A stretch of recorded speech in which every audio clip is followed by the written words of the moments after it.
안녕하세요. 저는 성동구청 아나운서 양희애입니다. 요즘 코로나19로 인해서 일상생활뿐만 아니라 공부하는 법도 바뀌어가고 있는데요. 마스크를 써야 하고 학교 친구를 만나기도 쉽지 않죠. 피할 수 없다면 받아들이고 적응할 수 있는 자세가 필요한 때입니다. 이번 고교 입학 설명회도 현 상황에 맞게 비대면, 온택트로 진행을 하게 됐습니다. 고교 진학에 대한 특강과 성동구 관내 고등학교의 입학 설명을 잘 들으시고 학교 선택, 고등학교 생활을 잘할 수 있는 꿀팁도 받아가시기 바랍니다. 먼저 정원호 구청장님의 인사 말씀을 듣고 입학 설명회 시작해 보겠습니다. 안녕하십니까. 성동구청장 정원호입니다. 먼저 코로나19로 힘든 시기를 잘 견디고 있는 우리 학생들과 학부모님들께 심심한 위로의 말씀을 전합니다. 또한 중3 학생들은 학교 생활을 온전히 보내지도 못한 채 고등학교에 진학하게 되어 너무나 안타깝게 생각합니다. 고등학교 진학을 바로 앞두고 고교 입시 정보에 대한 갈증 또한 많을 것이라고 짐작됩니다. 이에 우리 군은 온라인으로 만나는 고등학교 입학 설명회를 마련하였습니다. 첫 번째로 고등학교 현장에서 진로 진학을 맡고 계시는 선생님을 통해 변화하는 교육과 입시 제도를 파악하고 고등학교 생활에 필요한 내용을 알아보는 특강을 마련하였고, 성동구 6개 고등학교의 교육 비전, 교육 과정 등을 소개받고 학교별로 1:1 상담 기회를 제공하여 나에게 알맞는 학교를 선택하는 데 도움이 될 수 있도록 준비하였습니다. 성공적인 고등학교 생활과 학교 선택에 조금이나마 도움이 되시기를 바랍니다. 앞으로도 성동구는 우리 학생들이 내일의 훌륭한 인재가 되는 길에 늘 함께할 것입니다. 감사합니다.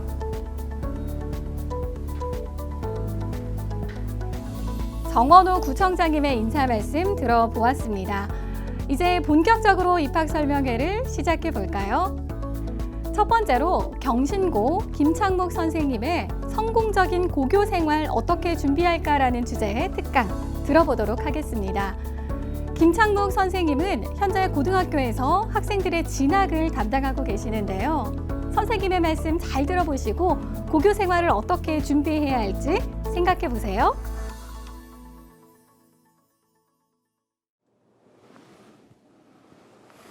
안녕하세요. 중3 학생 여러분. 우리 중3 학생들은 이제 이번 학기를 마치면은 중학교를 졸업하고 고등학교에 진학하게 되죠. 고등학교 진학을 앞둔 우리 중3 학생들은 학교 선택 문제나 아니면은 고등학교 진학해서 어떻게 학교 생활을 하는 것이 좀 더 효율적일까 여러 가지 궁금하기도 하고 또 걱정되기도 하는 이런 것들이 있지 않을까 싶습니다. 그래서 오늘은 여러분들과 함께 성공적인 고교 생활 어떻게 준비할까라는 주제로 여러분들과 이야기를 한번 해보도록 하겠습니다.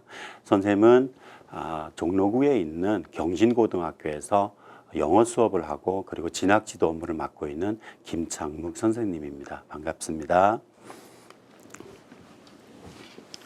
그래서 오늘은 이런 선택에 대한 진로 선택에 대한 고민의 문제들 또 아직까지 여러분들은 대학 입시라고 하는 면은 그렇게 크게 다가오진 않지만은 그래도 일단 고등학교를 입학하면은 가장 많이 듣는 얘기 중에 하나가 대학 입시란 얘기가 될 겁니다. 그래서 우리 중3 학생들이 기본적으로 알아두면은 도움이 될 만한 대학 입시에 관련된 것들, 또 중학교에서의 평가와 고등학교에서 이런 시험을 바탕으로 한 평가는 어떻게 다른지 이런 것들을 먼저 살펴보고, 그래서 고등학교 생활을 어떻게 하는 것이 도움이 될까 이런 주제를 가지고 이야기하도록 하겠습니다. 지금 여러분들은 많은 고민을 하는 것들 중에 하나는 고등학교 선택일 겁니다. 과거와 같은 특목고 지원은 이미 지나갔지만은 그러나 아직까지 일반계 고등학교 중에서 어떤 학교를 선택해야 될지 여러분들은 고민이 많을 텐데요. 당연히 학교에서 담임 선생님과 상담을 통해서 여러분들이 고민을 해결하는 방법을 찾은 것이 필요할 거라고 생각을 합니다. 그래서 오늘은 어떤 고등학교를 선택하느냐라고 하는 것보다는 고등학교에 입학해서 어떻게 학교 생활을 하는 것이 더 도움이 되겠느냐라는 쪽으로 좀 살펴보도록 하겠습니다. 우리 중학교 학생들은 이제 학교를 마치고 고등학교를 입학하게 되면은 조금 당황스러울 수도 있는 것들이 뭔가 선택을 해야 되는 것들이 참 많아집니다. 그 선택은 1학년 입학해서 동아리 선택을 하는 것부터 출발이 되지 않을까 싶습니다. 물론 여러분들이 고등학교 입학해서 학교 생활을 마치고 대학을 갈 때는 동아리나 이런 등등의 비교과 관련 부분들이 여러분들의 선배들만큼 그렇게 비중 있게 반영은 되지는 않습니다. 그렇지만은 학교 생활 속에서 일단은 희망 진로 분야라든지 동아리라든지 이런 것들을 선택해야 되는 것들이 많아지고요. 그리고 2학년을 올라가기 전에는 과목 선택을 하는 것들이 또 많아집니다. 그 과목은 우리 중학교에서는 사실 과목 선택이라는 것들이 좀 생소하죠. 그런데 고등학교 들어오면은 1학년에서는 선택 과목이 거의 없습니다만은 2학년 올라갈 때 과목을 선택해야 되고 3학년 올라가면 또 과목을 선택해야 됩니다. 그러면서 당연히 대학 입시와 관련된 선택들은 계속 이어지게 돼서 여러분들은 고등학교 입학하면은 선택이라는 것 때문에 당황스러운 경우가 참 많아질 겁니다. 그러면은 고등학교 들어가서 이렇게 많은 선택의 연속 과정에서 덜 당황스럽기 위해서는 고등학교 입학하기 전에 여러분들이 어떤 그 큰 틀에 있어서의 진로 방향에 대해서는 먼저 고민을 해 두는 것이 필요하지 않을까 싶습니다. 이런 선택의 문제에 있어서 고민스러울 때, 특히 진로와 관련해서 선택이 고민스러울 때는요, 화면에 보이는 사이트를 한번 참고를 해 보십시오. 이거는 여러분들이 다 무료로 들어가서 확인해 볼 수 있는 사이트인데 아마도 선생님 생각하기로는 중학교 진로 시간에 이미 커리어넷 이런 사이트는 알았을 거라고 생각합니다. 그 이외에 서울시 교육청에서 운영하는 서울진로진학정보센터라는 요 사이트가 엄청나게 많은 그 정보를 담고 있습니다. 무료로 얼마든지 이용할 수 있고요. 그리고 한국대학교육협의회라고 하는, 줄여서 대교협이라고 하는 기관에서 운영하는 대입정보 포털 어디가란 사이트들도 쉽게 접근해서 많은 정보를 확인해 볼 수 있고요. 그리고 이 사이트는 아마 좀 낯설 텐데 메이저맵이라는 사이트도 한번 들어가 보십시오. 메이저 하면은 미국의 메이저 리그를 생각하지만은요, 메이저가 이런 그 의미 말고 전공이라는 의미도 있습니다. 그래서 메이저 맵이라는 사이트는요, 대학의 전공 안내하는 사이트인데 단순하게 전공이 어떤 것들이 있느냐라는 이런 것들 이외의 진로 선택에서 어떻게 공부하고 또 어떤 책을 읽어야 되고 이런 것들을 많이 담고 있습니다. 그래서 여러분들이 진로와 관련해서 고민스러운 경우라고 한다면은 인터넷 사이트 들어가서 이런 자료들을 찾아보는 것들이 여러분들의 궁금증을 해소할 수 있고 여러분들이 좀 더 알찬 진로 선택을 하는데 도움이 될 수 있을 거라고 생각합니다. 중학교와 달리 고등학교에 들어오면 먼저 고민해야 될 부분들이 어느 쪽 방향으로 그 진로를 선택할까를 고민해야 됩니다. 물론 여러분들은 일단 먼저 어떤 직업을 갖느냐를 고민하겠죠. 그러나 직업인을 양성하는 대학은 일부 대학일 뿐이지 대학은 내가 어떤 직업인이 되고 싶다라고 해서 그 직업인이 되기 위해서 딱 진학할 수 있는 곳은 많지는 않습니다. 왜냐하면 대학은 일단은 좀 더 심도 있는 공부를 하는 곳이거든요. 그래서 일단 심도 있는 공부를 하고 그 다음에 대학에서 공부한 걸 바탕으로 자기가 가고자 하는 이런 진로 분야를 갈 수 있는 겁니다. 그래서 여러분들은 먼저 고등학교에 들어오면은 대학의 모집 단위가 인문 계열, 그 다음에 자연 계열, 그리고 예체능 계열, 이렇게 크게 세 가지 분야로 있는 것을 먼저 확인해 보도록 합시다.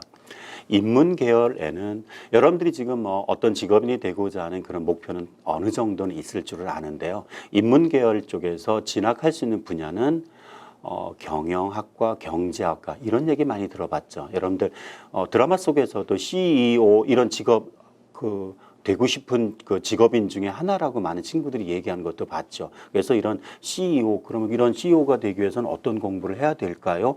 대학에서 공부는 CEO가 되기 위한 공부를 가르쳐주는 대학은 없습니다. 단 그런 직업인이 갖춰야 될 역량을 대학에서 공부하는데요. 경영학과, 경제학과 이런 분야들을 상경 계열로 분류를 합니다. 그 다음에 사회과학 계열, 인문 계열, 그 다음에 선생님이 되기 위한 이런 전공으로서 국어교육과 영어교육과 이런 교육과가 개설되어 있는 사범대학이 크게 그래서 인문계 이렇게 크게 4개 그 모집단이 군으로 구별해 볼 수 있고요. 자연 계열은 흔히 말하는 엔지니어, 그거는 바로 공학 계열 쪽에서 거기 가면은 기계공학, 로봇 전문가가 될 수 있는 기계공학, 그 다음에 전기 전자공학 이런 여러 가지 컴퓨터, 자동차 이런 여러 가지 분야들이 있는 거는 바로 공학 계열입니다. 그러니까 여러분들은 지금 중학생이 저는 나중에 무엇이 되려고 하는데 대학은 무슨 과를 가려고 합니다. 이런 것들을 지금 정하라는 것이 아닙니다. 그런 학과를 구체적으로 정하는 거는 정말 선택이 힘들죠. 그래서 지금은 일단은 크게 인문 계열, 자연 계열, 그리고 예체능 계열 이런 큰 계열을 먼저 생각하고 자연 계열에서는 공학 계열, 자연과학 계열, 의학 보건 계열, 그리고 사범 계열. 사범 계열에서도 선생님 중에는 국어나 영어, 사회 선생님도 있고 수학이나 과학 선생님 있죠. 수학이나 과학 선생님들은 자연과학 계열 쪽에서의 사범대 학과에서 공부를 하게 됩니다. 그래서 여러분들은 지금은 어떤 구체적인 학과에 대한 관심보다도 저는 기본적으로요. 국어나 영어나 사회 같은 과목에 조금 더 관심이 있어요라고 한다면은 인문계열 쪽에 좀 더 관심을 둘 수도 있고요. 저는 수학과 과학 쪽에 나름대로 관심도 있고 재능도 있습니다라고 한다면은 자연과학 계열 쪽에 관심을 두는 이런 큰 틀에 있어서 진로를 생각해 두는 것이 필요합니다. 이런 진로는 당연히 대학 입시와 연결되어야 되겠죠. 그래서 우리 중3 학생들이 대학 입시는 사실 제도가 너무 복잡합니다. 고등학교 3학년 형아들도 정말 복잡해야 합니다. 근데 우리 중3 학생들에게 세부적인 사항을 얘기해 주면 어렵겠죠. 그래서 우리 중3 학생들이 요 정도는 알아뒀으면 좋겠다라는 정도의 대학 입시와 관련된 얘기를 먼저 이야기를 하도록 할게요. 제도는 많이 바뀐다라는 얘기를 합니다. 지금 고등학생은요, 고등학교 3학년 형아, 2학년 형아, 또 1학년 형아들, 고등학교 1학년, 2학년, 3학년들은 입시 제도가 다 조금씩 다릅니다. 여러분들 우리 중3 학생들이 고등학교에 들어와서 대학을 가는 해는요, 2024년도입니다. 여러분들은 2021년에 고등학교에 입학을 해서 2023년에 고등학교 3학년 학생인데요.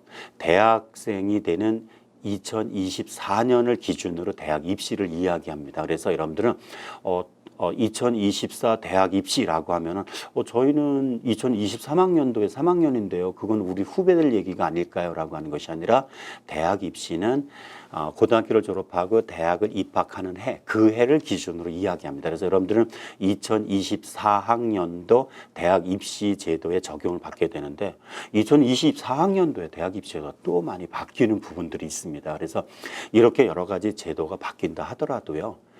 우리 학생들은 조금 더 좋은 대학 이런 얘기를 많이 하죠.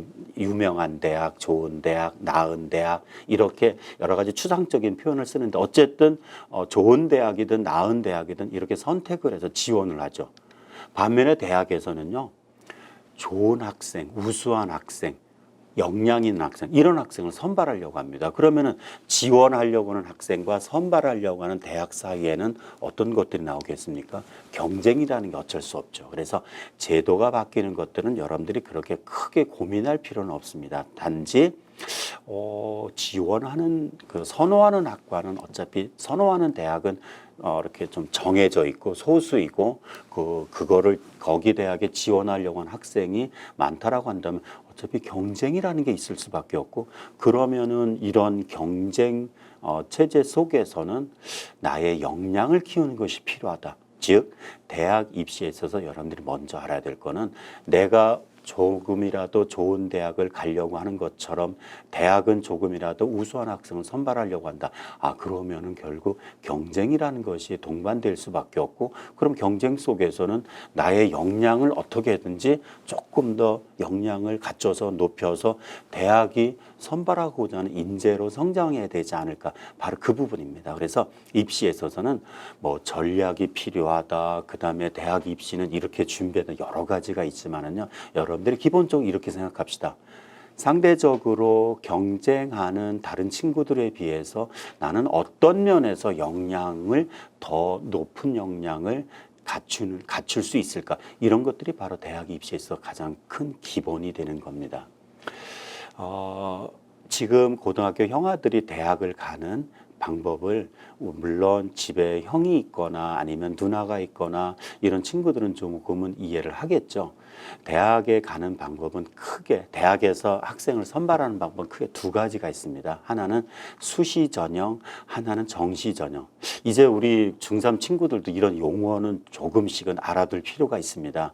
대학이란 용어는 알죠. 대학 입시도 알죠. 이번에는 거기다가 대학 입시는 수시 전형, 정시 전형 이런 것들도 있다는데, 이런 것들을 알고 고등학교에 진학하는 경우와 또 모르고 가는 경우는 정말 차이가 많이 납니다. 그래서 일단은 대학을 가고 싶어요. 이런 욕심이 있죠. 그러면 어떻게 전형이 수시 전형이라는 것도 있고 정시 전형이라는 것도 있대요. 라는 정도. 그럼 수시 모집 전형이라는 거는요. 1학년, 2학년을 마치고 3학년 1학기까지 마친 상태에서, 그래서 3학년 9월 달에 저는 이런 역량이 있어서 이런 대학에 지원하려고 합니다라고 원서를 제출하고, 그리고서 대학에서 시행하는 여러 가지 시험을 거쳐서 선발 과정을 거치는 전형을 수시 모집 전형 내지는 수시 전형, 아니면은 그냥 수시, 이런 용어를 씁니다. 그리고 또 하나 방법은 3학년 2학기까지 다 마치고 3학년 2학기가 마칠 무렵에서 11월 셋째 주에, 이거는 정해져 있습니다.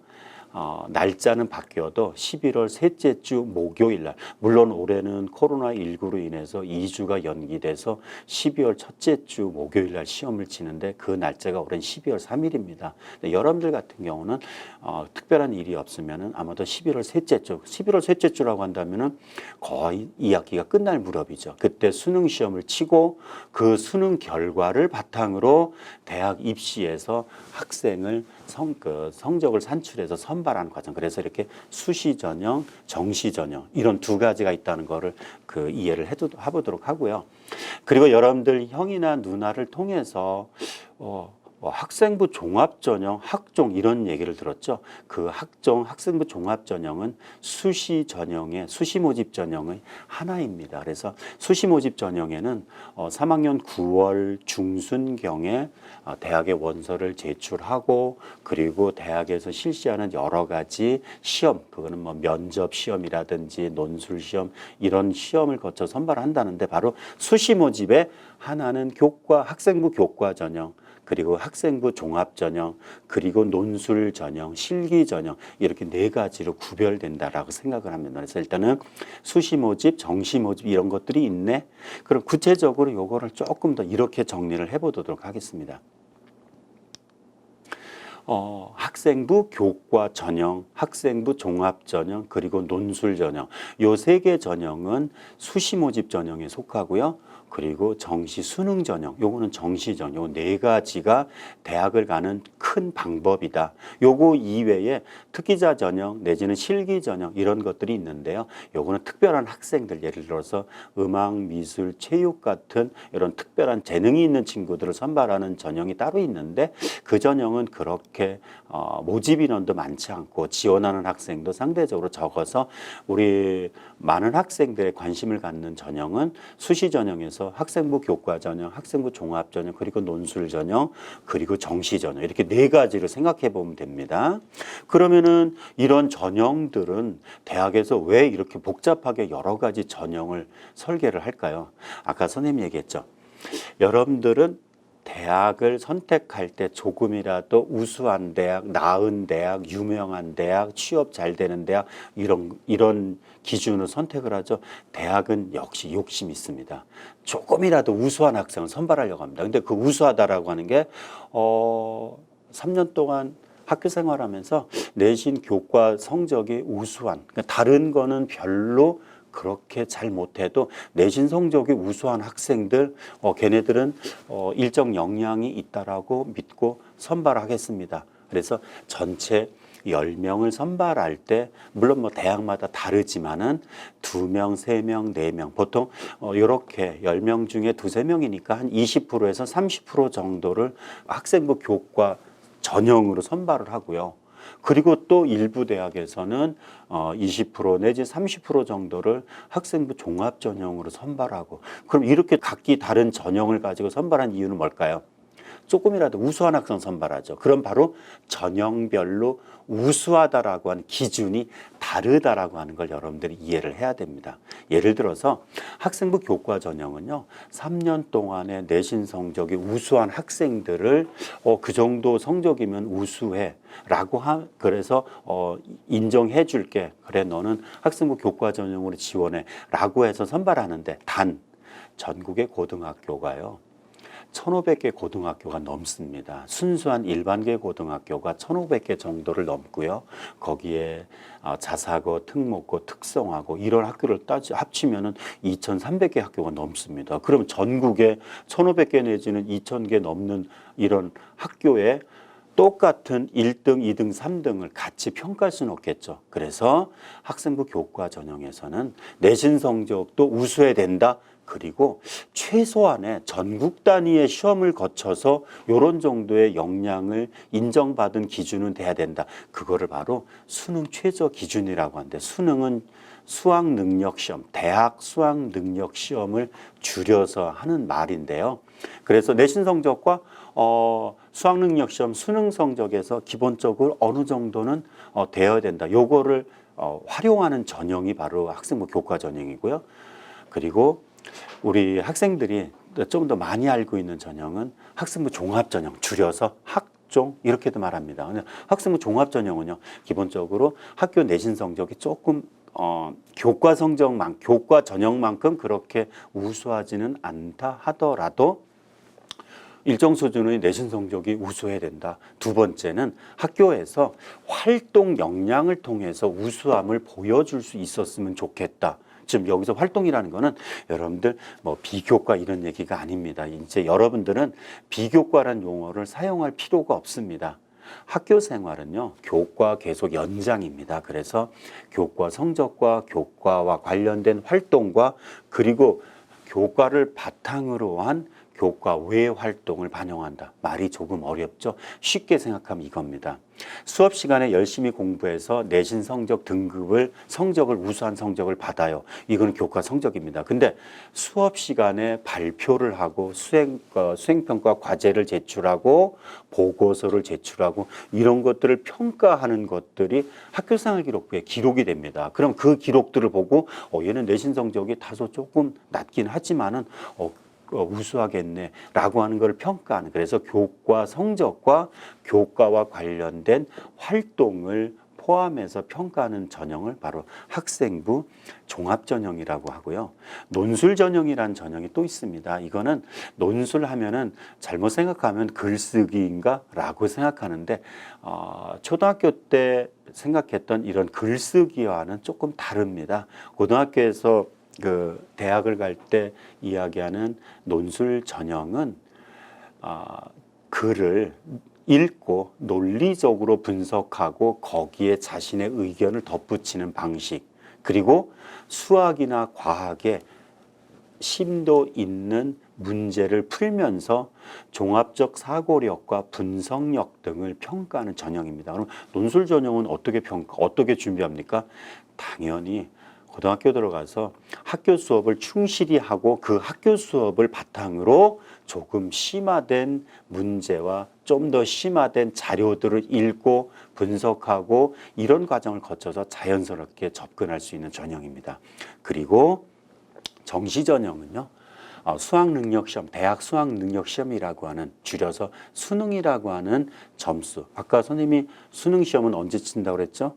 예, 3학년 2학기 11월 셋째 주입니다. 그때 본 수능 결과를 가지고 대학에 지원을 해서 성적 그 결과를 바탕으로 평가를 받는 이런 전형. 그래서 일단 이렇게 고등학교에 들어가면요, 대학을 가기 위해서는 여러 가지 전형들이 있는데 그 중에서 주요하게 4개 전형이 있다라고 한다면은 이 전형을 준비하기 위해서는 기본적으로 역량이 공부하는 역량, 학업 역량 요게 기본입니다. 이거를 잘못 이해하면요, 내신 성적 좋아야지 공부 잘해야지 대학을 갑니다라고 생각하면 안 됩니다. 물론 공부 잘해야 돼요. 그렇지만은 공부 잘한다는 게 시험 잘 봐서가 아니라 고등학교 들어가서는 시험은 어차피 상대평가니까 성적이 등급이 정해질 수밖에 없어요. 그러면은 열심히 공부했는데 성적이 다소 좀 만족스럽지 못합니다 라고 한다면은 내신 성적 말고도 대학에 어필할 수 있는 자신의 역량을 갖추는 것이 필요합니다. 그래서 일단 여러분들은 고등학교에 들어가면 대학을 가는 방법이 이렇게 크게 4가지가 있고 이 4가지 방법은 각기 조금씩 다른 역량을 필요로 하는 이런 것들도 이렇게 알아두시면 되겠습니다. 가장 기본은 역시 고등학교에 들어가서 교과 역량이겠죠. 그럼 이 교과 역량이라고 하는 거는요, 단순하게 내신 등급 이외에, 그래서 아까 말씀드린 학생부 교과 전형 이런 성적 중심에 활용되어질 뿐만 아니라 학생부 교과 전형, 학생부 종합 전형, 논술 전형, 그리고 수능 전형 이런 곳에도 다 활용이 되어집니다. 그래서 일단은 고등학교 들어오면 뭘 해야 되겠다? 교과와 관련된 것에는 무조건 관심을 두자. 이게 첫 번째입니다. 그렇다고 여러분들이 꼭 1등을 해야 된다, 이런 얘기가 아닙니다. 1등을 해야 된다는 것이 아니라 교과라고 하는 것에 대해서, 수업에 대해서 일단 관심을 가져야 된다. 이게 바로 고등학교 생활의 출발점입니다. 물론 우리 중3 학생들 중에서는 저는 바로 대학 안 가고요, 특성화 고등학교 진학을 해서 취업을 할 겁니다, 이런 친구들도 있습니다. 그러나 지금 선생님이 얘기하는 게 꼭 대학을 가야 된다가 아니라 대학에 관심 있는 친구들이라고 한다면 일단은 내신 성적에 대한 관심, 두 번째는 활동을 염두에 둡시다. 이 활동은요, 여러분들 쉽게 생각하면 쉽게 이해하면 이겁니다. 여러분 중학교 때 수행평가했죠, 보고서 제출하고 그랬죠. 그런 활동이 사실 전부 다 점수가 됩니다. 고등학교에서는. 중학교에서 점수가 되는 것보다 고등학교에서 이런 수행평가나 과제평가 아니면 수업 시간에 발표하는 것들도 숫자로 평가되지 않는다 하더라도 학교생활 기록부에 세부 교과 세부 능력 특기사항이라는 고란 아시죠? 교과 성적 말고 그 밑에 교과 세부 능력 특기사항이 있죠. 여러분들도 거기에 기록되는데 대학에서는 그것도 같이 활용을 하기 때문에 일단 활동 중요하죠. 그리고 수업 시간 이외의 활동, 물론 여러분들은 비교과 활동은 지금 여러분들의 선배들보다는 덜 반영되지만은 어쨌든 학교에서 이루어지는 여러 가지 활동들도 참여를 해야 되고요.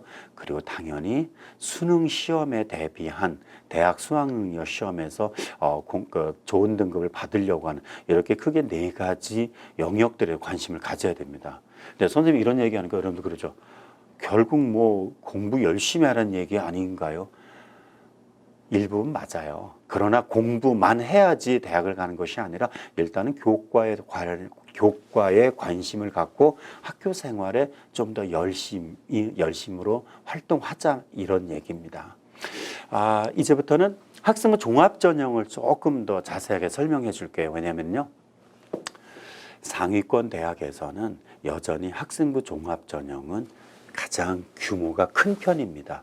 지금 고등학교 2학년 선배들부터는 수능 성적으로 선발하는 정시전형 모집 인원 규모가 늘어나는 건 맞습니다. 그렇지만은 여전히 학생부 종합전형은 학교 생활의 충실성을 바탕으로 대학에 어필할 수 있는 전형이기 때문에 일반계 고등학교에서는 당연히 학생부 종합전형을 목표로 먼저 공부를 하고, 그러다가 학생부 종합전형 이외의 다른 전형이 더 효율적일 것이다라고 판단한다면은 학생부 종합전형 이외의 전형에 좀 더 관심을 가질 수도 있을 겁니다. 그러나 그 기준은요, 그 선택은 고등학교 2학년 중반까지는 학생부 종합전형은 당연히 제1 목표가 되어야 됩니다.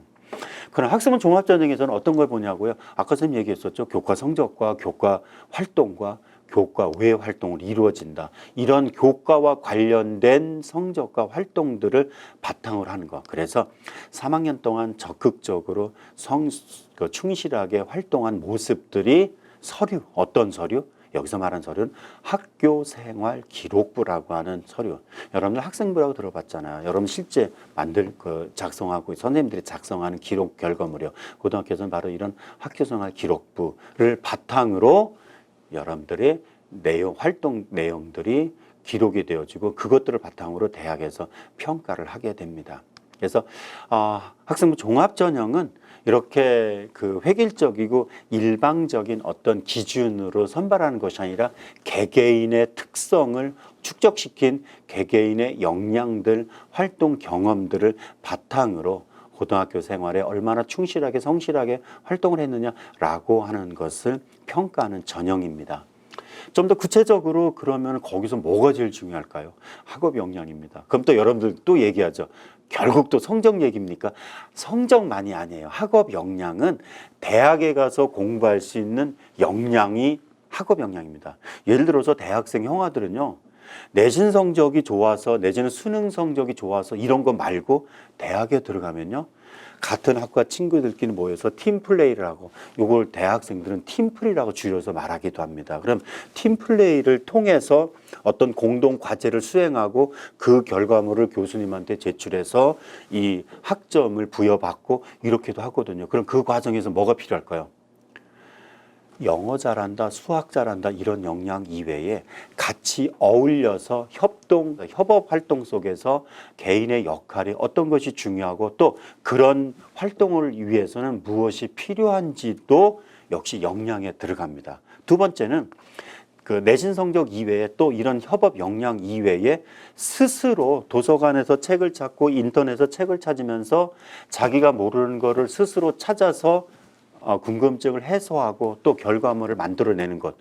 이런 것들도 역시 대학생이 갖춘 역량이죠. 고등학교에서 바로 그런 거를 요구합니다. 이런 것들은 내신 등급 말고 학교에서 이루어지는 활동들을 통해서 얻어질 수 있는 거고 그거를 다 합쳐서 바로 학업 역량이라고 하는 겁니다. 그러면 학업 역량이라고 하는 거를 대학에서는 어떻게 보냐고요? 거기 화면에 있는 거 같이 보실까요? 어떤 수업을 들었고 어떻게 공부했는지를 열심히 들여다본다. 여기서 어떻게 공부했는지가 열심히 했어요, 잘했어요 이런 것이 아닙니다. 구체적으로 어떤 방식으로 예를 들어서 저는 모르는 것이 나올 때 저는 이런 방법을 택해서 찾아봤습니다. 또 제가 잘하는 거는 이렇게 확장시켜서 반복해서 해봤습니다. 그래서 아는 지식을 어떻게 활용해 봤느냐라는 거는 예를 들어서 제가 국어를 잘해요라고 하면은 국어의 어떤 독해 역량이 높아서 국어를 잘하는 거를 사회 공부할 때, 영어 공부할 때도 이렇게 활용해 보는, 즉 학교에서 어떤 특정 분야에 잘하는 거를 다른 분야에 연계시켜서 어떻게 활용해 봤느냐라고 하는 부분을 의미하는 거고요. 두 번째는 모르는 지식을 어떻게 찾아봤을까? 여러분들 그 학원 다니면서 문제 풀 때 모르면은 어떻게 합니까? 체크했다가 뭐 학원 선생님한테 여쭤보거나 아니면은 혼자서 문제 풀이할 때 문제 풀이하다 모르면 어떻게 해요? 뒤에 답을 찾아보겠죠? 근데 그런 거 말고 정말 궁금함이 생겨요. 여러분들 어디를 찾아봅니까?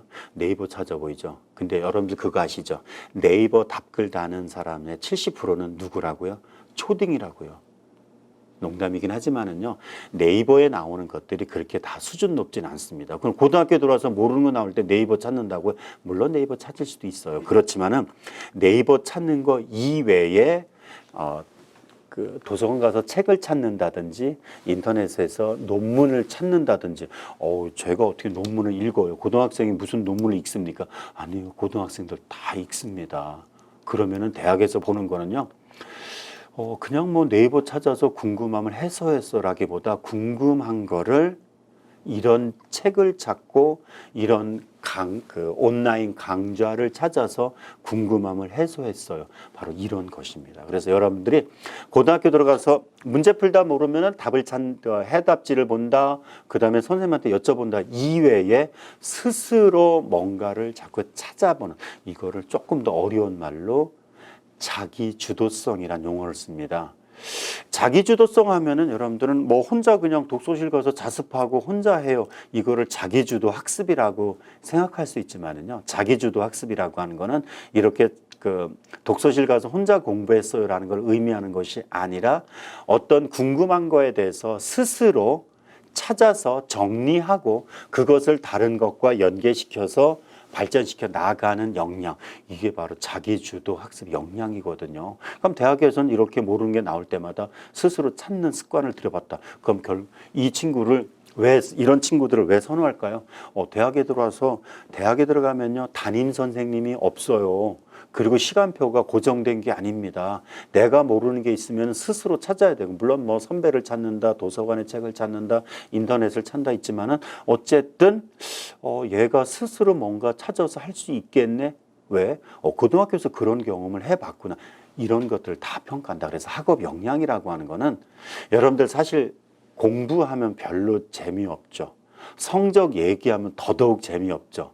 그리고 공부 잘하는 애만 뭔가 이뻐하는 사회처럼 느껴지는 그런 생각도 들죠. 대학에서 결국 이렇게 성적만 좋은 애를 선발하냐고요? 그게 아니라고 선생님이 여러 번 얘기합니다. 여러분들 일단 고등학교 가면은 학교 수업에 관심을 갖는다, 학교 활동에 관심을 갖는다, 그런 걸 통해서 내신 성적만 올라가는 것이 아니라 대학에서 보고자 하는 역량이 더 커질 수 있다. 이런 것들은 조금 이따 더 보도록 할게요. 그래서 이런 학업 역량을 좀 더 정리하면요. 예를 들어서 내신 성적이 좀 우수하다라고 하는 거는요.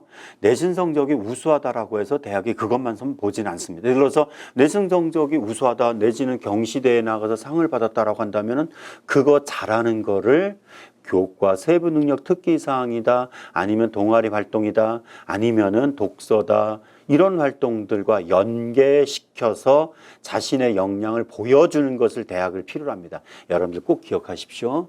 좀 어렵지만은요, 연결고리라는 용어를 기억하셔야 됩니다. 이거는 대학에서 평가할 때 꼭 보는 그 평가 방식입니다. 그 얘기는 뭐냐면요, 연결고리라는 거는 어떤 영역에서 잘하는 거를 또 다른 쪽에 더 확장시켜서 잘해본 경험들을 바로 보는 것. 그래서 교과 등급만이 아니라 우수한 영역은 다른 쪽에서 독서도, 그 다음에 교과 세부 특기 사항이다, 이런 쪽으로 연결시켜서 생각해 볼 수 있도록 합시다. 예를 들어서 이런 경우를 볼까요? 이거는 실제 여러분들의 선배의 사례인데요. 생명과학, 이게 고등학교 들어가면요, 과학이 물리학, 화학, 생명과학, 지구과학 이렇게 나눠지는데, 생명과학 2, 요거는 3학기 때 배우는 시간입니다. 과목입니다. 근데 이 선배가 생명과학 시간에 줄기세포를 배웠어요. 이건 교과에 나오는 내용입니다. 근데 교과에서 나오는 줄기세포에 대해서 관심을 갖고 재생의학이 이것을 활용하는가라는 궁금증을 느꼈습니다. 근데 사실 네이버에다가 재생의학이라고 검색하면 금방 나와요. 근데 짧게 나옵니다. 근데 이 친구는 그런 얕은 지식을 탐구하는 모습이 아니라 재생의학에 관심을 가져서 테드 강의를 들었습니다. 여러분들 테드 강의는 아직 모르죠? 테드 강의는 대학 교수님들이 어떤 특정 전문 주제에 관해서 강의를 촬영해서 온라인에 올려둔 온라인 공개 강좌입니다. 대학생들이 주로 많이 듣는데 고등학생들도 많이 들어요. 근데 이 온라인 공개 강좌에서 New Way to Grow Bone이라는 이런 강의를 듣고 공부를 했고, 그러면서 더 나아가서 자연에서 발견한 위대한 아이디어 30 이런 책을 읽게 됐다라고 활동을 했다면 대학에서는 이렇게 평가합니다. 이 친구는 수업에서 줄기세포를 배웠다, 수업에 충실했습니다. 그 다음에 재생의학에 대해서 관심을 가졌다, 이거를 대학이 좋아하는, 평가를 좋아하는 호기심, 그것도 그냥 호기심이 아니라 지적 호기심을 갖게 됐다. 그 다음에 테드 강의를 들었다. 열정이 있고 깊이가 있다. 그리고 또 다른 책을 읽게 됐다. 확장시켜 나갔다. 그래서 대학은 이렇게 평가를 해요. 어떻게 평가를 하냐면요. 교과 시간에 줄기세포를 배웠는데 재생의학에 관심을 가진 호기심을 보였고 그 호기심은 그냥 단순하게 누구한테 물어서 아니면은 네이버 찾아서가 아니라 테드 강의를 통해서 호기심을 충족시켰고 추가 독서까지 하게 됐다. 결국 대학이 좋아하는 용어가 바로 나옵니다. 자기주도적이며 창의적이다. 왜? 다른 친구들이 안 해본 방법으로 뭔가 호기심을 충족시켜 나가는, 그래서 자기주도적이며 창의적이며 열정적인 이런 용어들이 사실 지금 선생님이 얘기하면 되게 어렵고 추상적이죠. 근데 결국 뭡니까? 수업에서 궁금한 거를 그냥 네이버 찾는 정도가 아니라 전문적인 책을 찾거나 아니면 인터넷에서 그 전문 강좌를 찾아봐서 스스로 내가 궁금증을 해소했다. 이게 대학이 가장 좋아하는 바로 역량. 그러니까 여러분들이 그렇게 사실 어려워할 게 아닙니다. 여러분들이 학생부 종합전형은요 이런 역량을 필요해요 하는데 어려워하지 맙시다. 학교 생활에 충실하고 궁금한 게 있으면은 조금 더 나만의 방법으로 찾아서 호기심을 충족시켜 나가자. 이런 과정만 연결된다면. 근데 사실 수업 시간마다 궁금한 걸 이렇게 찾냐고요? 아니요, 그 정도는 아닙니다. 한 학기에 몇 번 정도의 궁금한 이런 토픽을 가지고 주제를 가지고 활동한 거를 학교생활 기록부에 기록될 수 있도록 교과 담당쌤한테 말씀드리면은 실제 활동한 거니까 기록이 될 수도 있겠죠. 바로 이런 부분들이 여러분들이 기본적으로 해야 되는 부분들입니다. 요거는 또 다른 사례인데요. 거기 빨간색으로 음영된 부분을 볼까요? 요거는 교과 세부 능력 사항에 기록된 사항 중에 하나인데요. 구슬깨기와 꼬리물기 독서법이라는 이런 책을 읽고서 뭐뭐뭐뭐 하고 그다음 세 번째 줄 보세요. 자신이 읽은 독서 명상록을 연결해서 소개한 것에서 이렇게 했다. 결국 그냥 수업에 열심히 했다가 아니라 요거는 국어 시간이거든요. 근데 국어 시간에 어떤 책을 읽고 또 다른 책을 연결 지어서 읽으면서 요런 모습을 대학은 어떻게 평가하냐고. 아까 조금 전에 선생님이 얘기했잖아요. 자기주도적으로 스스로 지적 호기심을 충족시켜 나가는 자기주도 학습 역량을 갖췄다. 이런 것들도 역시 학업 역량의 하나라고 하는 것들도 보십시오. 그 밑에 보면은 이런 활동도 했고 이거를 영상으로 구현해 봤고 언뜻 보면은 선생님 저는 이런 거 좀 못해요라고 하지만은 여러분들의 관심입니다. 수업을 통해서 여러분들의 관심을 스스로 뭔가 찾아 나가겠다라고 하는 이런 의지가 있다면은 방법들은 보이고요. 이런 것들이 필요하다라고 하는 것들을 알아둡시다. 예를 들어서 두 학생을 한번 비교해 보세요. 이건 실제 대학에서 평가한 그 사례인데요. 관동별곡이라는 이 작품을 고등학교에서 꼭 배웁니다. 근데 관동별곡을 배우는 중에 PPT를 제작했고 깔끔하게 발표해서 이렇게 했다.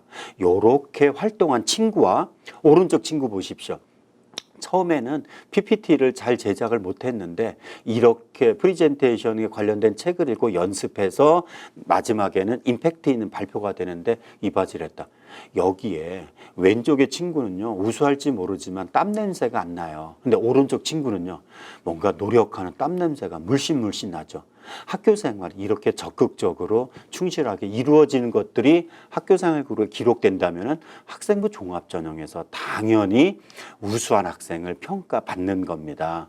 오른쪽 친구는 노력한 모습이 보입니다. 왼쪽 친구는 뭔가 깔끔하게 잘한 것 같지만은 노력의 모습, 땀 냄새가 나지 않죠. 학생부 종합전형은 땀 냄새가 날 정도의 그런 노력의 모습을 대학이 평가하는 것. 그러니까 이거는 내신 성적이 반드시 우수해야 된다라고 하는 것만은 다르죠.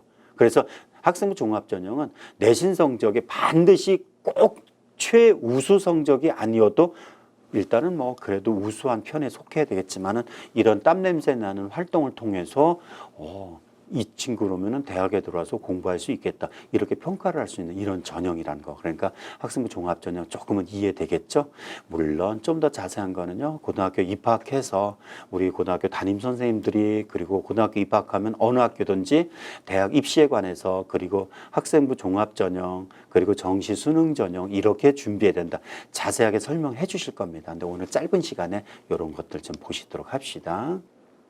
그래서 여러분들이 고등학교 입학하면요 1학년, 2학년, 3학년 때 단계별로 목표가 있어야 됩니다. 1학년 때는 꼭 해야 될 거, 진로에 대한 고민, 이 진로에 대한 고민은 여러 방면으로 다각도로 하면서 방향이 정해지면은 그 범위를 좁혀서 공부해 나가. 그래서 1학년 때는 넓은 범위인데 관심을 가지려고 한 부분이 생겨야 되는 거고 2학년 때는 그거의 반 정도로 범위를 좁혀서 최소한 2학년 2학기 때는 자기의 진로 방향. 아까 선생님이 얘기했죠. 진로 방향은 뭐예요? 인문계열, 자연계열. 또 1학년 때는 인문계열과 자연계열만 크게 정리해도 됩니다. 기준이 되는 거는 수학, 과학을 못해요. 그래서 저는 인문계열로 갑니다. 이런 선택 절대 안 됩니다.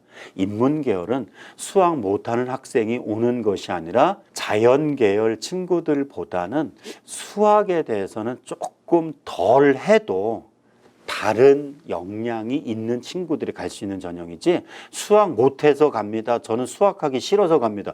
그럼 어차피 인문계열 가서도요. 원하는 대학 못 갑니다. 대학에서요.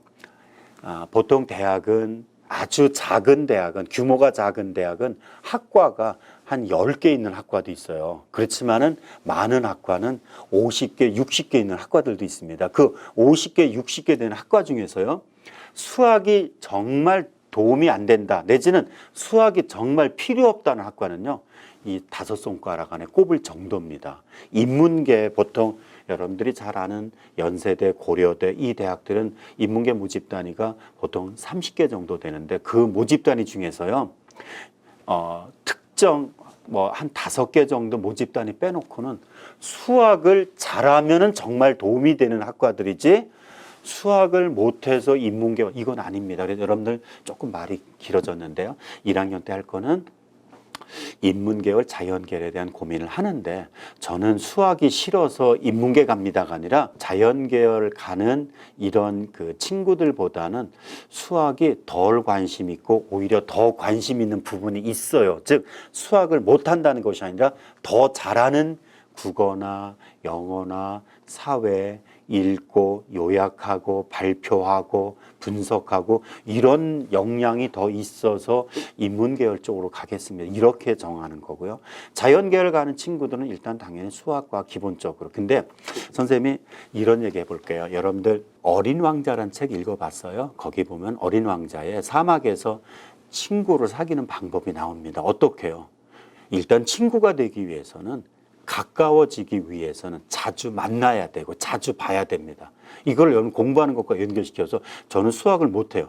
여러분들 태어나면서 수학을 못하는 친구 없어요. 근데 사실 여러분들은 중학교 1학년 때 자유학년제로 평가를 받지 않고 좀 더 자유스러운 분위기에서 공부한 사실 이 부분이 수학과 거리가 멀어지게 됐다라고 한 이런 분석 자료도 있더라고요. 그래서 여러분들이 수학을 못한다는 거는 타고나면서 수학적 역량이 부족해서가 아니라 수학과 자주 만날 수 있는 기회가 조금 적었다. 그러면 수학을 못한다가 아니라 내가 수학과 가깝지가 않네? 그럼 수학을 잘할 수 있는 방법.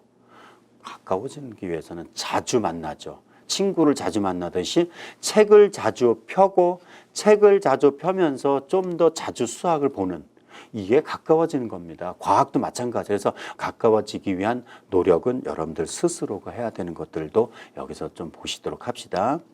이제는 좀 더 구체적으로 고등학교 가서 시험을 또 평가를 어떻게 해요? 이것도 좀 자세히 보여드릴게요. 일단 여러분들은 여러분들의 그 성적표에 있는 것들을 인터넷에서 이렇게 캡처해 봤습니다. 여기 보면은요, 지필평가, 중간고사, 기말고사, 수행평가, 이런 것들 여러분들 그 친숙한 성적표죠? 여러분들 그러면은 수행평가, 지필평가를 다 합쳐서 그 평균 점수를 산출하고 그리고 거기에는 점수를 기준으로 90점 이상은 A, 80점 이상은 B 이렇게 산출해서 여러분들 성적표에는요, 원점수와 A, B, C, D, E 이 5단계의 평가 성취도 기준이 표기됩니다. 그리고 원점수가 맨 오른쪽에 나오고 평균 편차가 나오는데요. 그런데 고등학교에서는 이것과 조금 다른 성적표입니다. 가장 큰 거는 일단은 어떤 시험이 있는지를 먼저 봐야 되겠습니다. 왜냐하면 성적을 산출하는 방법들이 조금씩 다르기 때문이거든요. 먼저 우리 친구들이 보는 시험은요.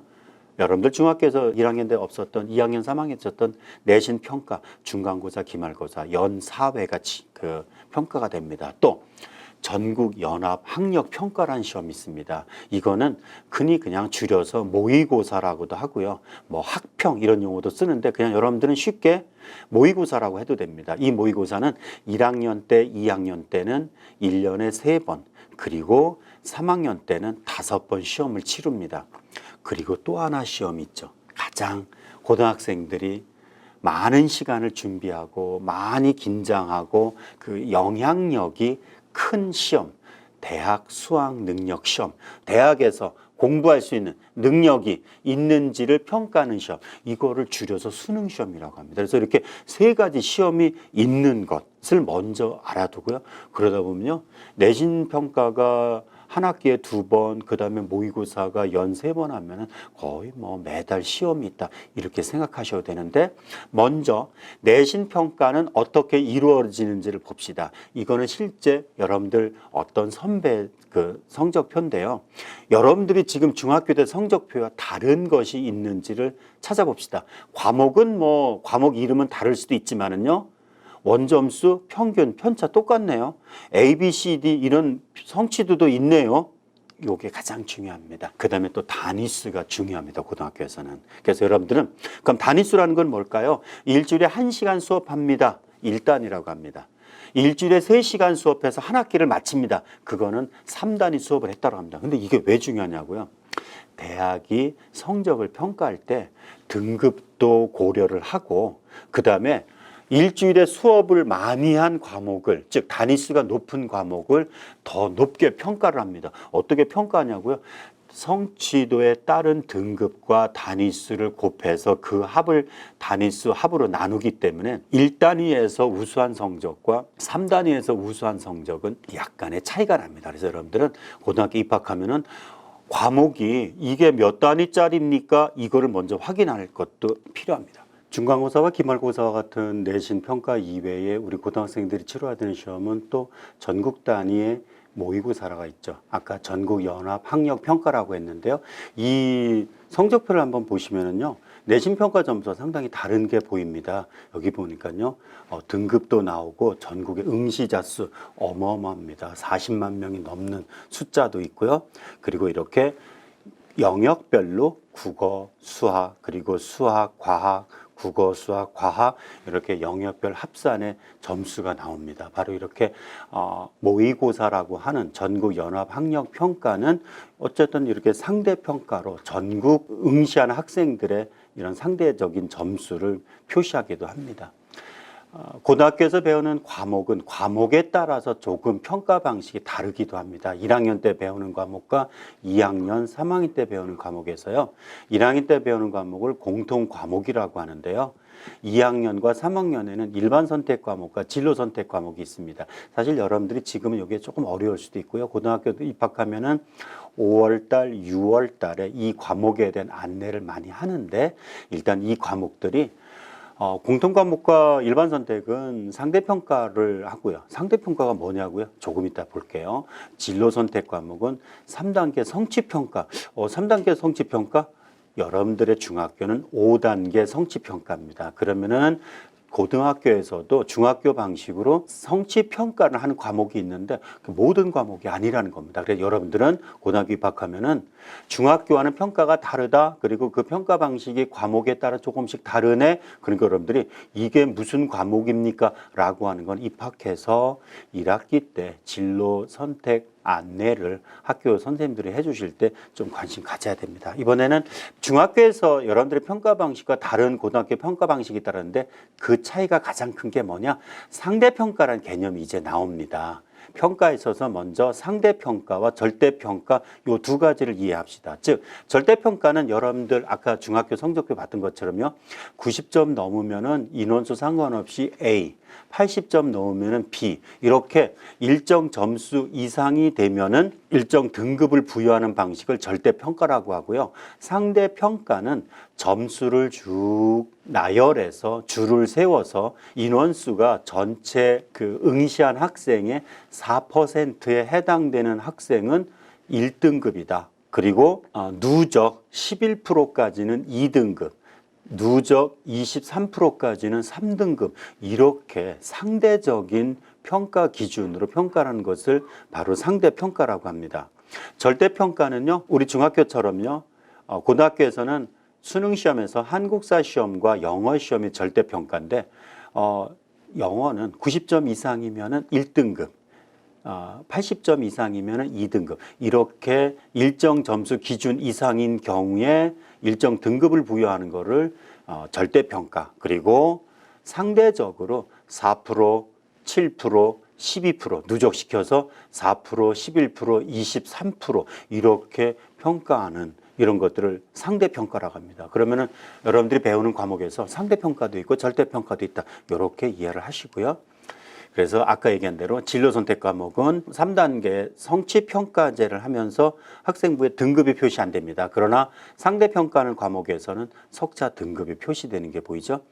또 하나는 여러분들이 고등학교에서 이해해야 되는 것은 평가 방식에서 정량평가라는 용어와 또 하나는 정성평가라는 용어를 이해를 해야 됩니다. 먼저 정량평가라고 하는 거는 그냥 성적만 기준으로 해서 상대평가, 이 정량평가는 상대평가와 유사합니다. 즉 성적을 기준으로 4%, 11%, 23% 이렇게 누적된 숫자를 상대적으로 평가하는 점수에 따른 평가를 정량평가라고 하고요. 이번에는 정성평가라는 것이 있습니다. 그럼 정성평가라고 하는 거는 예를 들어서 화면에 있는 걸 볼까요? 국어, 수학, 영어, 과학의 1학년, 2학년, 3학년의 평균 등급을 볼까요? 국어는 1학년 때 3등급이었는데 2학년, 3학년에 가면 성적이 좋아져서 2.0 평균. 사회는 1학년, 2학년, 3학년 모두 2등급. 그러면은 국어와 사회를 놓고 보면은 국어나 사회의 3개 학년 평균 등급은 2.0등급으로 똑같죠. 이게 정량적으로 봤을 때는 국어나 사회가 똑같이 2등급이다. 그렇지만은 국어는 1학년 때 3등급, 2학년 때 2등급, 3학년 1등급 성적이 이렇게 상승하는 게 보이죠. 그러면 이 친구는 정량적으로 볼 때는 2등급이긴 하지만은 정성평가라고 하는 것은 그 평가의 기준에 양적인 측면 말고 이 점수를 얻기 위해서 얼마나 많은 노력을 했고 이 점수에는 얼마나 땀의 그 모습이 있다라고 하는 것을 평가하는 일정 잣대가 아니라 그 상대적인 점수 체계가 아니라 내용을 여러 가지 기준으로 평가하는 걸 정성평가라고 합니다. 그러면은 정량평가라고 봤을 때는 국어나 사회가 똑같지만은 정성평가 측면에서 봤을 때는 국어 성적이 훨씬 더 우수할 수 있다라고 하는 거죠. 그래서 대학에서 평가를 할 때는 아까 그 학생부 교과 전형, 학생부 종합 전형 요 얘기를 했었죠. 교과 전형에서는 정량적으로 숫자를 그대로 기계적으로 반영하는 거고요. 정성평가는 그 등급에 내재되어 있는 학생의 노력의 모습을 평가한다. 그러니까 고등학교 들어와서는요, 1학년, 2학년, 3학년 올라가면서 성적이 상승한다면은 상대적으로 더 우수한 평가를 받을 수도 있습니다. 두 번째, 여러분들이 꼭 이해해야 될 것들이 있습니다. 여러분들 그 성적이 등급이 안 나오면 기분 나쁘겠죠. 그리고 목표라는 대학에서 좀 멀어졌다고 절망할 수도 있겠죠. 그런데 대학에서는 그 숫자만 가지고 평가하는 게 아니라는 거, 정성평가의 사례를 보여줄게요. 지원자 A와 지원자 B의 사례를 봅시다. A 학생은요, 1학기, 1학년 1, 2학기, 2학년 1, 2학기, 3학년 1학기, 5학기 5.1등급이죠. 5.1등급, 퍼펙트 등급이죠. 되게 우수합니다. 근데 오른쪽 학생, B 학생은요, 1등급이 3개 학기 되지만은 1학년 1학기와 3학년 1학기 2등급이에요. 누가 더 우수합니까? A 학생이겠죠? 그러나 그거는 그렇게 얘기하면 안 됩니다. A와 B 학생 중에서요, 정량평가를 할 때는 A 학생이 우수합니다. 그러나 정성평가는 아직은 몰라요. 이게 맞습니다. 왜 아직을 모르냐고요? 대학에서는요, 이것도 봅니다. 원점수와 평균 되게 복잡하죠. 근데 되게 복잡한데 B 학생의 1학년 1학기 성적을 보세요. 87점 받았는데 2등급입니다. 그럼 A 학생을 보세요. 89점을 받았는데 1등급이에요. 그러면은 A 학생과 B 학생의 원점수 차이는 딸랑 2점밖에 안 나요. 등급 컷은 88이나 89에서 끊어졌겠죠. 그런데 점수 1, 2점 차이로 1, 2등급이 갈렸습니다. 그런데 이 등급이라고 하는 무게는 상당히 크게 느껴질 겁니다. 그러니까 여러분들이 예를 들어서 고등학교 들어와서 중간고사, 기말고사 시험을 쳤는데 한 문제 틀려서 저 2등급으로 떨어졌어요. 물론 억울하고 기분이 안 좋을 수도 있지만은, 그러나 대학에서 평가는 아직 안 끝났습니다. 대학은 뭘 보냐고요? 비학생의 1학년 2학기, 2학년 1학기, 2학년 2학기, 즉 나머지 2등급 받은 학기를 보니까요, 99점, 100점으로 1등급 받았는데, A 학생 가보니까 1등급은 받았는데 88, 91, 80 이렇게 받았죠. 겉으로 봐서는 등급이 우수합니다. 그렇지만 원점수를 보면은 A 학생은 아주 퍼펙트한 1등급이 아니라 1등급에 딱 걸려있는 친구입니다.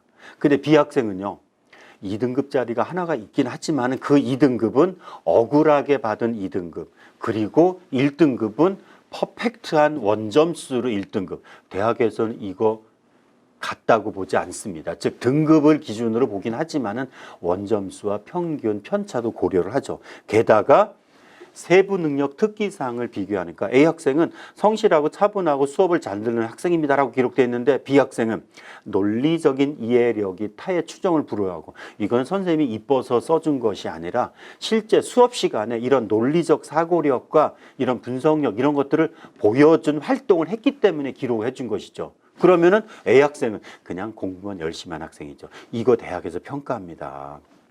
그래서 여러 가지를 봤을 때 A는 등급이 우수하지만은 원점수를 봤을 때 1등급 끝자락이야. B 학생은 2등급이 조금 있기는 하지만은 1등급과 차이가 크지 않고 1등급 받은 과목은 원점수가 우수하다. 그리고 세부 능력 특기사항과 수상 등을 보니까 B가 우수할 수도 있겠네.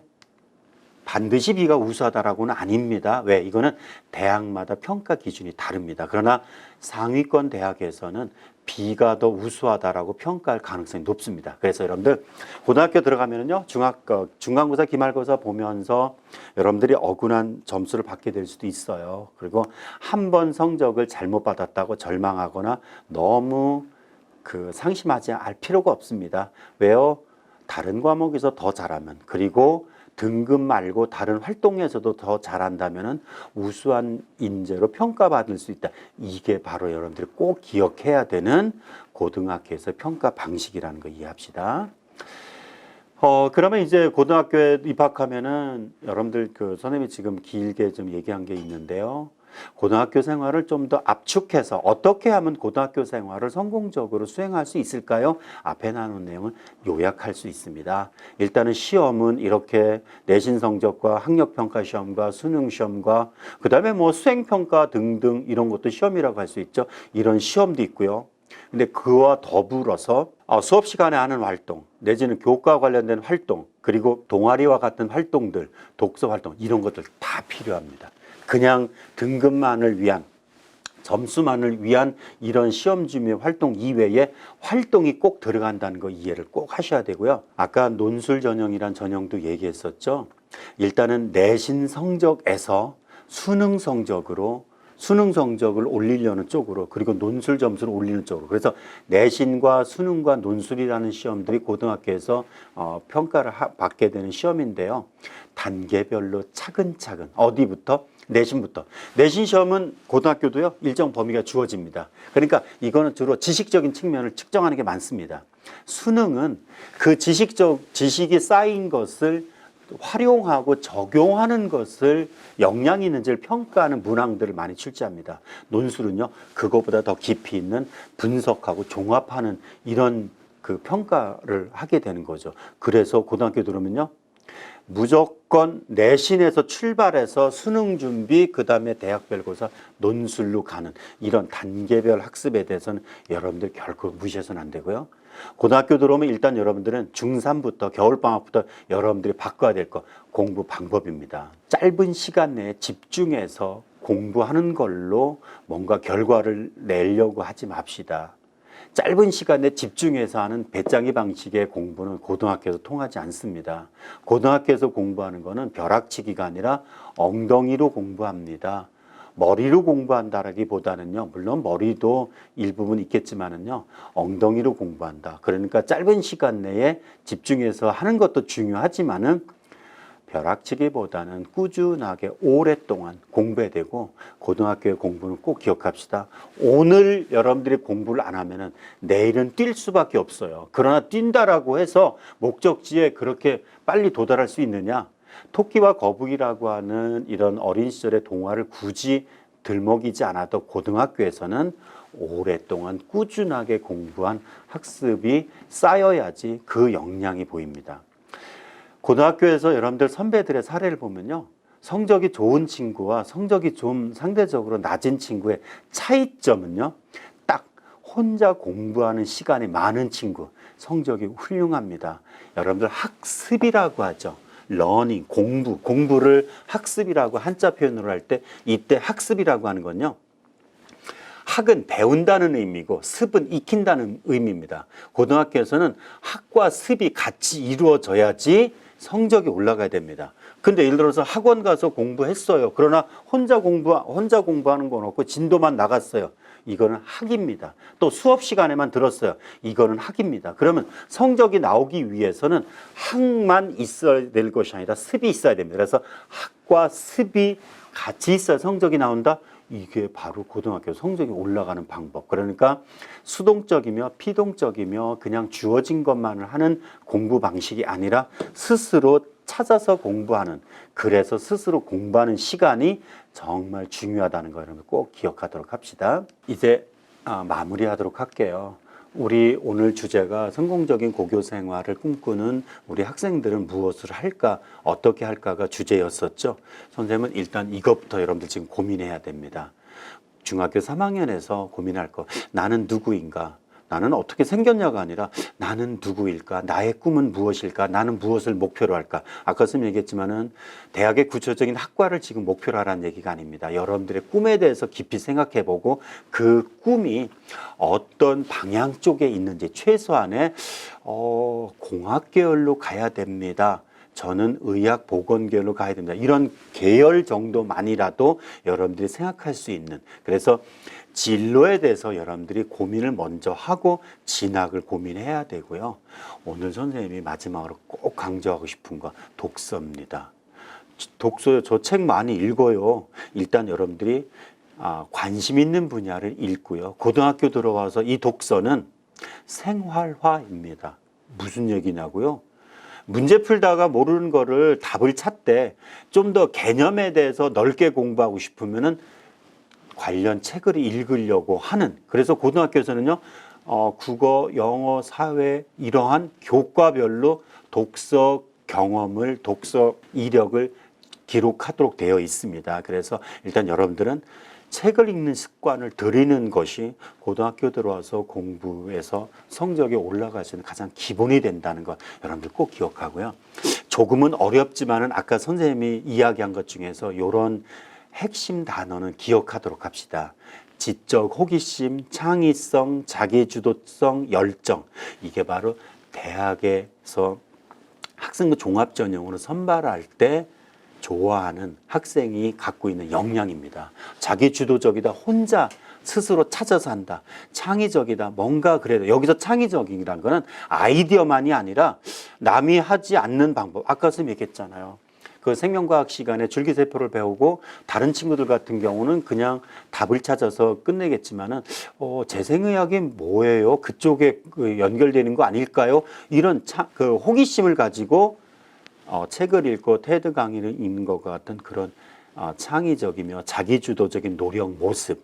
고등학교 들어와서 요 4가지 키워드만 여러분들이 마음속에 담아두고 학교 생활에서 수업에 또 교과 활동 등에 참여를 한다면은 여러분들은 아주 성공적인 고등학교 생활을 마칠 수 있고, 그런 성공적인 고등학교 생활은 당연히 자연스럽게 상급학교 대학의 진학과 연결될 수 있다는 거 여러분들 꼭 기억을 해줬으면 좋겠습니다. 선생님 강의는 요거로 마치고요. 그 이외에 여러분들이 선생님한테 설명드린 거 이외에 진로와 진학과 관련해서 저 인터넷 사이트를 좀 찾아보고 싶어요.